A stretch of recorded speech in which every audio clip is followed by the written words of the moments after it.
सुंदर और हरे भरे जंगल की है। उस जंगल में सारे पक्षियाँ बहुत खुशी खुशी से रहते थे। जंगल में एक चील था जो उस जंगल का राजा था। वो राजा बहुत ईमानदार था, जिसकी वजह से वहाँ की प्रजा उस राजा की बहुत इज्जत करते थे। इसी तरह से कुछ दिन बीत जाते हैं। उस जंगल में अब गर्मियों का मौसम चल रहा था। एक दिन रानी चिड़िया बबलू चिड़ा से कहती है, बबलू जी, आज तो सुबह से हमारे घर पर तो पानी नहीं आ रहा है। आप जाकर कबूतर भैया से पूछो ना कि उनके घर पर पानी आ रहा है या नहीं। ठीक है रानी चिड़िया, मैं पूछ कर आता हूँ। बबलू चिड़ा के घर के पास ही कबूतर का घर भी था। बबलू चिड़ा कबूतर के घर जाता है। कबूतर, क्या तुम्हारे घर पर पानी आ रहा है? जरा देखो तो। अरे नहीं बबलू, सुबह से मेरे घर पर भी पानी नहीं आ रहा है। मैंने अभी तक नहाया भी नहीं है। हमारे घर पर भी पानी नहीं आ रहा है। आज से पहले तो ऐसा कभी नहीं हुआ। चलो कबूतर, किसी और पक्षी से पूछते हैं। हाँ हाँ, चलो चलो चलते हैं। फिर वे दोनों बुलबुल के पास जाते हैं। अरे बबलू मौसी, क्या आपके घर पर पानी आ रहा है? हमारे घर पर तो सुबह से पानी नहीं आ रहा है। मैं तुम्हें क्या बताऊं पक्षियों, मैं तो खुद ही बहुत परेशान हूँ। सुबह से मेरे घर भी पानी नहीं आ रहा है। मैं अपना चूल्हा चौका बंद करके बैठी हूँ। सुबह से एक कप चाय भी नहीं पी है मैंने। मेरा गला पूरी तरह से सूख चुका है। पानी पीने के लिए भी एक बूंद पानी भी नहीं है मेरे घर में। ये सब क्या हो रहा है बबलू? मुझे तो कुछ समझ में नहीं आ रहा है। चलो कबूतर, यही आगे कालू कौवे का घर है। शायद उसके घर पर पानी आ रहा होगा। चलो चलते हैं। बबलू चिड़ा, कबूतर और बुलबुल मिलकर कालू कौवा के घर जाते हैं। कालू, टक टक टक टक। कालू, टक टक टक टक। अरे क्या हो गया? तुम सब पक्षियाँ मेरे घर पर क्यों आए हो? क्या मुझसे कोई काम था? अरे कोई काम नहीं है, वो सब छोड़ो और जरा अपने घर के अंदर जाकर देखो तो कि तुम्हारे घर पर पानी आ रहा है या नहीं। अरे यही तो सुंदरी भी कह रही थी कि सुबह से पानी नहीं आ रहा है।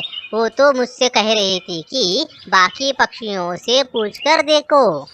अरे कालू के घर पर भी पानी नहीं आ रहा है। इसका मतलब है कि जंगल में किसी के घर में भी पानी नहीं आ रहा है। लगता है हम सबको मिलकर हमारे जंगल के राजा जी से बात करनी चाहिए। चलो पक्षियों, हम सब मिलकर राजा जी के पास चलते हैं इस समस्या को लेकर। कालू जी, मैंने आपके लिए नींबू शरबत बनाया है, पी लीजिए। अरे कालू कौवे, तुम तो कह रहे थे कि तुम्हारे घर पर पानी नहीं आ रहा है। तुम्हारी पत्नी शरबत पीने को बोल रही है। सच बोल कालू। मैं तो आपके साथ मजाक कर रहा था। मेरे घर पर तो पानी आ रहा है। कालू, ये कौन सा मजाक है जो तुम हमारे साथ कर रहे हो? सुबह से हम सब इतने परेशान हैं। अभी वो बातें छोड़ो, कल से तुम ही हमें पानी दे दो। जब तक हमारे घरों में पानी नहीं आ जाता, हम तुम्हारे घर से पानी ले जाया करेंगे। नहीं नहीं, मैंने क्या पानी का ठेला लगाया है जो तुम सब पक्षियों को पानी बांटते जाओ? मुझसे नहीं हो पाएगा, जाओ यहाँ से। चलो भाई चलो, हम राजा जी के पास चलते हैं। फिर सब पक्षियाँ मिलकर राजा जी के पास जा रहे होते हैं और वो पक्षियाँ रास्ते में जाते वक्त देखते हैं कि कुएं का पानी पूरी तरह से सूख चुका था। वो देखो कबूतर, नदी का पानी पूरी तरह से सूख गया है। नदी में तो पानी नहीं है, तो भला हमारे घरों में पानी कैसे आएगा? फिर वो सारे पक्षियाँ राजा जी के पास आते हैं और राजा जी से कहते हैं, राजा जी, हमारे घरों में पानी नहीं आ रहा है। हाँ बुलबुल, मुझे पता है, मेरे मोहल्ले में भी पानी नहीं आ रहा है। मैंने बिना नहाए आज राज सिंहासन पर बैठा हूँ। तो सिर्फ कालू कौवे के घर पर ही पानी आ रहा है। सिर्फ वही हमें पानी दे सकता है। हाँ, अब वही हम सबको पानी दे सकता है। मगर राजा जी, वो हमें पानी देने से इनकार कर रहा है। मैं उस कालू कौवे से बात करता हूँ। चलो चलते हैं कालू कौवे के पास। फिर सब मिलकर कालू कौवे के पास जाते हैं। अभी सिर्फ तुम्हारे घर पर ही पानी आ रहा है, इसीलिए अभी जंगल के सारे पक्षियों को पानी सिर्फ तुम ही दे सकते हो।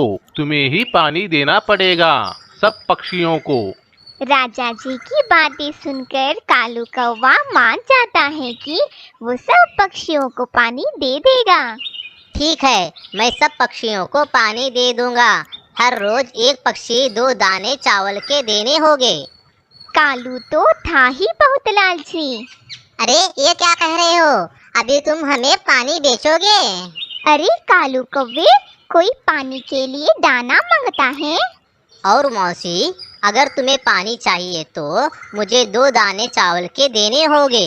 देखो कालू, तुम मजबूरी का फायदा उठा रहे हो। ऐसा कोई करता है भला? मुझे कुछ नहीं सुनना है राजा जी। मैं आपसे कोई दाने नहीं लूंगा, मगर बाकी पक्षियों से मुझे पानी के बदले दाने चाहिए।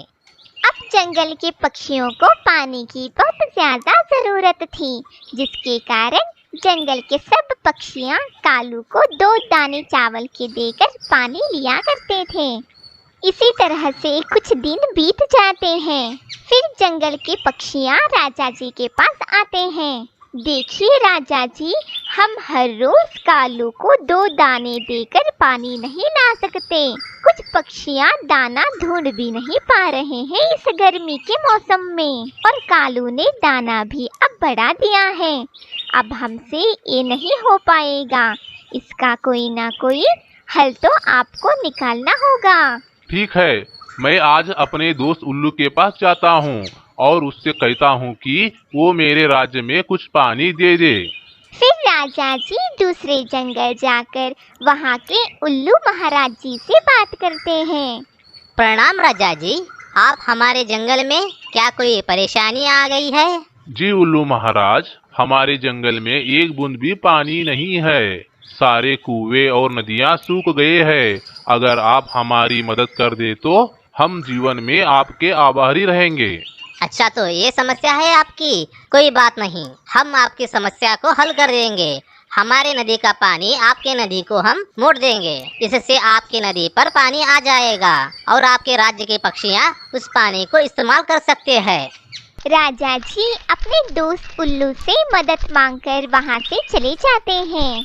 कुछ दिन बाद अब जंगल में बारिश होने लग जाती है और नदी कुएं भर जाते हैं, जिससे सब पक्षियों के घर में पानी आना शुरू हो जाता है और फिर से वो जंगल हरा भरा हो जाता है। जंगल के पक्षियाँ अब हंसी खुशी से रहने लग जाते हैं। और पौधे थे, वो जंगल हरा भरा था। वो जंगल बहुत शांत और सुंदर था। उस जंगल में एक सनी नाम का चिड़िया अपनी माँ के साथ रहता था। वो चिड़िया बहुत गरीब थी। वो अपना गुजारा लकड़ियाँ काट कर करती थी। एक दिन सनी की माँ जंगल को लकड़ियाँ काटने जाती है। इस लकड़ियों को बेचकर घर के लिए कुछ राशन ले आऊंगी। मेरा बेटा इतना बड़ा हो गया है पर अभी तक बच्चे के जैसा खेलता है। क्यों ना आज मैं इस लकड़ियों को सनी को देकर उसी के हाथों से राशन मंगाऊं। कभी ना कभी तो सनी को एक जिम्मेदारी तो उठानी पड़ेगी। क्यों ना आज से शुरुआत करूं। बेटा सनी, इन लकड़ियों को बेचकर घर के लिए राशन ले आओ। आज मेरी तबीयत कुछ ठीक नहीं है। क्या हुआ माँ, आपकी तबीयत को? आप बुलबुल मौसी के पास जाकर कुछ दवाई ले आओ ना। नहीं बेटा, थोड़ा सा थकान महसूस हो रहा है। कुछ देर आराम कर लूँगी तो ठीक हो जाऊँगी। अब तुम जाओ। ठीक है माँ। सनी उन लकड़ियों को मार्केट ले जाता है, मगर सनी कभी भी लकड़ियाँ बेचने नहीं गया था। उसे कुछ समझ नहीं आ रहा था कि वो लकड़ियाँ बेचे तो कहाँ बेचे। अरे मम्मा ने तो मुझे लकड़ियों को बेचकर घर के लिए राशन लेने को कहा है, मगर मम्मा ने मुझे ये नहीं बताया कि इन लकड़ियों को मैं कहाँ बेचूं और राशन कहाँ से लूं। यहाँ एक सब्जी की दुकान है, मैं वहीं जाकर पूछता हूँ। कबूतर अंकल, ये लकड़ियाँ मैं अपने घर से लेके आया हूँ और मैं ये लकड़ियों को बेचना चाहता हूँ। इस मार्केट में मैं ये लकड़ियों को कहाँ बेचूं? अरे सुबह सुबह तंग मत करो, पहले ही दुकान पर सब्जियाँ बिक नहीं रही है, चलो जाओ यहाँ से। फिर वो वहाँ से चला जाता है। सनी एक राशन की दुकान पर जाता है। कालू अंकल, अगर मैं इन लकड़ियों को आपको दे दूँ तो आप मुझे राशन देंगे? लकड़ियाँ? ठीक है बेटा, मैं इन लकड़ियों के बदले आपको 10 चावल के दाने दे दूंगा। फिर सनी की नजर में एक चमकता हुआ दाना दिखाई देता है। वो उस दाने को देखकर कालू से कहता है, कालू अंकल, मुझे राशन नहीं चाहिए, मुझे वो चमकीली चीज चाहिए। सनी कालू को इतना बोलकर वो चमकती हुई चीज अपने चोंच में लेकर वहाँ से चला जाता है।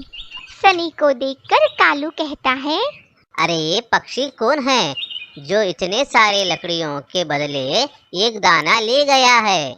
अगर वो हर रोज मेरे दुकान पर आएगा तो मेरी किस्मत तो चमक उठेगी। मुझे लगता है कि ये पागल पक्षी है।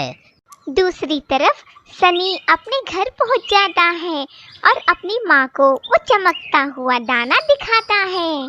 देखो माँ, मुझे क्या मिला है, चमकता हुआ दाना। कितना सुंदर दिखता है ना माँ। सनी की माँ आश्चर्य होकर उस दाने को देखती है और सनी से कहती है, क्या तुमने लकड़ियों को बेचकर एक दाना लाया है? नालायक, मैंने तुझे लकड़ियाँ बेचकर घर के लिए राशन लाने कहा था और तूने लकड़ियों को बेचकर एक दाना लाया है। आज हम भूखे ही सोएंगे। तू किसी काम का नहीं है, निकम्मा है तो निकम्मा, ना जाने तुझे कब अकल आएगी, नालायक कहीं का। माँ की बातें सुनकर सनी को गुस्सा आ जाता है और वो एक सुनसान जगह पर जाकर बैठ जाता है। मैं कुछ भी करूं, माँ कभी भी मुझसे खुश नहीं होती है। आज तो मम्मा ने मुझे नालायक और निकम्मा भी कह दिया। ये सब इस दाने की वजह से हुआ है। ऐसा कहकर सनी उस दाने को गुस्से से नीचे फेंक देता है और वो दाना नीचे गिरते ही एक अंकुर में बदल जाता है और धीरे धीरे करके एक बड़ा पेड़ में बदल जाता है। अरे ये क्या हो रहा है? फिर पेड़ सनी को देखकर कहता है, क्या तुमने ही मुझे नीचे फेंका था? मैंने आपको नीचे नहीं फेंका है, मैंने तो दाने को नीचे फेंका था। वही तो दाना अब तुम्हारे सामने है, वो एक बड़ा पेड़ बन चुका है, वो मैं हूँ। सनी उदास होकर रोते रोते वहाँ से जाने लग जाता है। रुको पक्षी, तुम क्यों रो रहे हो? ये सब तुम्हारी वजह से हुआ है। जो कुछ सनी की माँ ने सनी को कहा वो सारी बात सनी पेड़ को बताता है। फिर वो पेड़ सनी को एक आम का फल देता है और उससे कहता है, तुम रोवो मत, ये फल खा लो और घर जाओ अपनी माँ के पास। ठीक है पेड़ जी, मैं ये फल मेरी माँ को दे देता हूँ। सनी खुश होकर उस आम को लेकर अपनी मम्मा के पास जाता है। मम्मा, ये लो फल। तुम्हें ये फल कहाँ से मिला सनी? मेरे एक दोस्त ने दिया है माँ ये फल। फिर वो दोनों आम खाकर सो जाते हैं। अगली सुबह सनी फिर से उस पेड़ के पास जाता है और उस पेड़ से कहता है, पेड़ जी, आप मुझे आम दे सकते हो? हाँ हाँ, ये लो एक आम। सिर्फ एक ही आम? मुझे और थोड़े आम चाहिए। नहीं नहीं, मैं तुम्हें सिर्फ एक आम ही दे सकती हूँ। हाँ, मैंने ही तुम्हें नीचे फेंक कर बड़ा बना दिया था और तुम हो कि मुझे 2 आम नहीं दे सकते। मैं एक जादुई पेड़ हूँ, मैं हर रोज सिर्फ एक फल दे सकती हूँ। तुम कहते हो कि तुम एक जादुई पेड़ हो और एक फल नहीं दे सकते। तुम झूठे हो, तुमको कोई जादुई पेड़ नहीं हो। मैं सच में जादुई पेड़ हूँ, मगर मैं तुम्हें एक से ऊपर फल नहीं दे सकती। चाहे तो मैं तुम्हें ढेर सारे लकड़ियाँ दे सकती हूँ। मेरे पास ढेर सारे लकड़ियाँ हैं। तुम उन लकड़ियों को ले जाकर बेच सकते हो और अपने लिए एक घर भी बना सकते हो। तो फिर ठीक है, मुझे लकड़ियाँ दे दो। मैं तुम्हें लकड़ियाँ दूंगी, मगर मेरी एक शर्त है जो तुम्हें माननी होगी। शर्त? कैसी शर्त? बताओ, क्या शर्त है तुम्हारी? शर्त ये है कि तुम्हें मेरी एक भी डाली नहीं काटनी है, चाहे जो हो जाए। अगर तुमने मेरी एक भी डाली काटी तो इसका अंजाम बहुत बुरा होगा। फिर मैं भी तुम्हें बचा नहीं पाऊंगी। सोच लो। ठीक है, मैं तुम्हारी एक भी डाली को नहीं काटूंगा। अभी मुझे लकड़ियाँ दे दो। सनी पेड़ की शर्त मानकर उन लकड़ियों को अपने माँ के पास ले जाता है। माँ, इस लकड़ियों से हम हमारे लिए एक घर बनाएंगे। बेटा, इतनी लकड़ियों से घर नहीं बनेगा। हम इसी घोंसले में रहेंगे और इन लकड़ियों को बेचकर अपना गुजारा करेंगे। हम पहले हमारे लिए एक घर बनाएंगे माँ, और लकड़ियों की तुम फिक्र मत करो माँ। मेरे दोस्त के पास ढेर सारे लकड़ियाँ हैं, मैं हर रोज लकड़ियाँ ले आऊँगा। ऐसा कहकर सनी हर रोज लकड़ियों को लाने लग जाता है। धीरे धीरे करके सनी अपने लिए एक छोटा सा और सुंदर सा घर बना लेता है। अरे, इस घर को बनाने के लिए तो 15 दिन गुजर गए। अभी मैं लकड़ियों को बेचूंगा। फिर सनी उन लकड़ियों को कालू के दुकान पर ले जाता है। कालू मामा, ये लकड़ियों को कितने दानों में लोगे?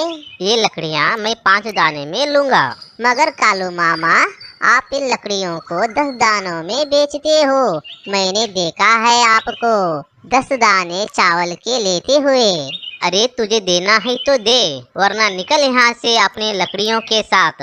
इस दुकान का भाड़ा कैसे निकालूंगा? अगर बिना मुनाफे की लकड़ियाँ ले लिया तो जा कहीं और जाकर पूछ इन लकड़ियों के दाम।